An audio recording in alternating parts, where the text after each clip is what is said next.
राजनीति जाँदै लागेछ ए मेरा बा यो राजनीति गरेको त मानौ यस्तो विषम्बर परिस्थितिमा तिमी हामीले आफ्नो पार्टी परित्याग गरेर राष्ट्रपाल सजाएर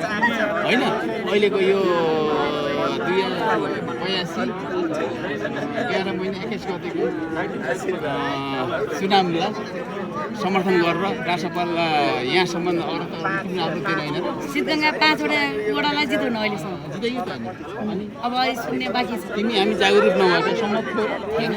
ठाउँ ठाउँबाट गाउँबाट दिदीबहिनी इष्टमित्र शुभचिन्ता पार्टी छोड्न परेन मत त परिवर्तन भएर त भयो पनि होइन र त्यही भएर अब आम जनता जागरुक हुन अति आवश्यक छ गुमरामा बस्न हुन्न जो कोहीले पनि आफ्नो मनमा भएको व्यक्ति बाहिर पोख्नु पर्छ होइन र कसैको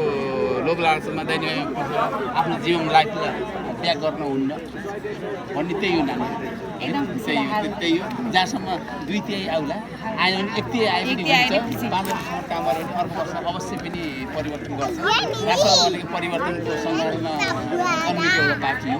अरू दल